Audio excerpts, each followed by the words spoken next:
Hello friends, welcome to knowledge shower. DULLB entrance exam और DULLM entrance exam के score card आ चुके हैं। और अब आपके माइंड में ये क्वेश्चन होगा, स्कोर कार्ड तो आ गए हैं लेकिन एडमिशन प्रोसेस स्टार्ट जब होगा तो हमें कौन कौन से डॉक्यूमेंट चाहिए होंगे, और वो डॉक्यूमेंट हम जल्दी से रेडी कर लेते हैं ताकि कट ऑफ आने के बाद हमें कोई भी दिक्कत ना हो। तो इस वीडियो में आपको बताने वाला हूँ documents required for DULLB and LLM admission process. और ये एडमिशन प्रोसेस जो होने वाला है, डॉक्यूमेंट सबमिट जो करना है, या ऑनलाइन सबमिट करना होगा या ऑफलाइन सबमिट करना होगा, ये भी इस वीडियो में आपको बताने वाला हूँ। इसके साथ साथ हमारी कंप्लीट सीरीज है जो एडमिशन प्रोसेस से ही रिलेटेड है, DULLB DULLM के।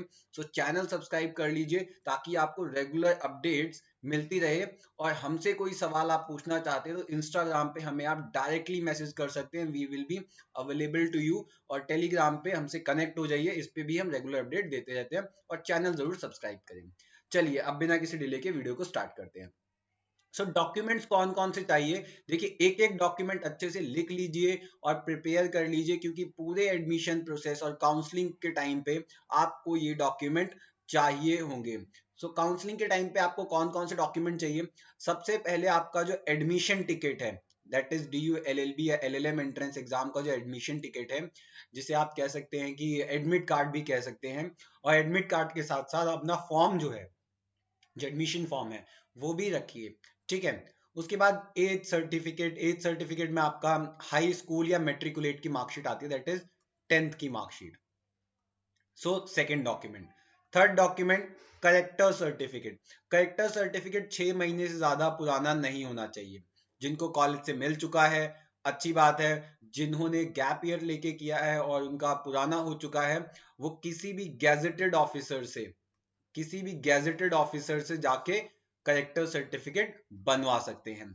इसके साथ साथ, अच्छा, एक और चीज है, करेक्टर सर्टिफिकेट का फॉर्मेट डाउनलोड करके सेल्फ अटेस्ट भी होता है अब वो भी आप कर सकते हैं। डिग्री सर्टिफिकेट आपको चाहिए होगा। डिग्री सर्टिफिकेट अगर आपको मिल चुका है तो वो, नहीं तो प्रोविजनल सर्टिफिकेट, आपका प्रोविजनल जो कॉलेज से मिलता है प्रोविजनल, वो आप ले लीजिए। आपके क्वालिफाइंग डिग्री एग्जामिनेशन जो भी है आपका बैचलर्स डिग्री, उसके लिए, ठीक है। सो आपका प्रोविजनल सर्टिफिकेट मिल जाएगा जो आपका कॉलेज से मिलेगा। अगर आपकी डिग्री नहीं आई है तो, डिग्री आ गई है वेल एंड गुड, नहीं आई है तो प्रोविजनल सर्टिफिकेट आप ले लीजिए। सो ये आपका हो गया fourth document. Fifth document, marksheet. Marksheet बड़ी इंपॉर्टेंट है। आपने जिस कोर्स में बैचलर्स किया है उसकी मार्कशीट। अब मार्कशीट जो है, कई जगह क्या होता है, कंसोलिडेटेड मार्कशीट मिल जाती है। अ, लेकिन कई जगह क्या होता है, आपका जो रिजल्ट होता है उसी में फाइनली आ जाती है। तो जो फाइनल ईयर का रिजल्ट है, जिसमें first second third fourth fifth six सारे सेमेस्टर्स के आपके नंबर होंगे, आप वही प्रिंट आउट निकाल लीजिए। अगर आपको कॉलेज से अलग से कोई मार्कशीट नहीं मिली है तो, अगर कॉलेज से अलग से मिली है तो वेल एंड गुड, उसको आप लगाइए। नहीं मिली है तो इसी को निकाल कर कॉलेज से उसको अटेस्ट करवा लीजिए। तो ये आपका हो गया marksheet. Now next important document is for दोस्त जिन्होंने रिजर्व्ड कैटेगरी में अप्लाई किया है। उनका जो रिजर्व्ड कैटेगरी का सर्टिफिकेट है, that is SC certificate, ST certificate, EWS certificate, OBC non creamy layer certificate. इसको आप ध्यान से देख लेना, क्योंकि OBC non creamy layer certificate में क्या होता है, आपको इनकम सर्टिफिकेट भी देना पड़ता है। उसके बाद PWD सर्टिफिकेट, CW सर्टिफिकेट। तो इसमें लिख भी रखा है, non creamy layer certificate must be of current financial year. ये नहीं कि आप 3-4 साल पुराना दे रहे हो, करंट फाइनेंशियल ईयर का होना चाहिए। और सिमिलरली EWS भी आपका करंट फाइनेंशियल ईयर का ही होना चाहिए। ठीक है। ये सर्टिफिकेट, ये किनके लिए है? ये रिजर्व्ड कैटेगरी के लिए है। और ये बड़ा इंपॉर्टेंट सर्टिफिकेट है, इसको आप जरूर से जरूर रेडी कर लें। Seventh document is 8 passport size photographs आपको चाहिए होंगी, और ये ऑफलाइन के समय काम आएगा। जब ऑफलाइन एडमिशन प्रोसेस जो होता है, काउंसलिंग होती है, उसमें ये काम आता है। 8 पासपोर्ट साइज फोटो अभी जाइए खिंचवा लीजिए। Then eighth document is print out of original registration form. आपका जो रजिस्ट्रेशन फॉर्म था ओरिजिनल, और ये आपको कहां से मिलेगा? आपका जो डैशबोर्ड है ना, जो आप लॉग इन करोगे PG एडमिशन वाले पोर्टल पे, वहां पे आपको मिल जाएगा ओरिजिनल रजिस्ट्रेशन फॉर्म। उसका प्रिंट आउट आप निकाल लीजिए। ठीक है। Registration form submitted for registration at the time of, जो आपका वही आपने अप्लाई कर देंगे टाइम किया था, उसका प्रिंट आउट निकाल लीजिए। ठीक है, और पीडीएफ फॉर्मेट भी रख लीजिए। इसके साथ साथ अगर यूनिवर्सिटी, अगर लॉ फैकल्टी कोई और नोटिफाई करती है डॉक्यूमेंट, तो उसको भी आप रेडी कर लीजिए। लेकिन ये 8 डॉक्यूमेंट जो है ये मैंडेटरी हैं, इसको आप कर ही लीजिए रेडी, और इसके अलावा और कोई डॉक्यूमेंट वो मांगने वाले नहीं है। ठीक है, अब बात ये आती है कि जो एडमिशन प्रोसेस होगा ये ऑनलाइन होगा या फिर ये ऑफलाइन होगा।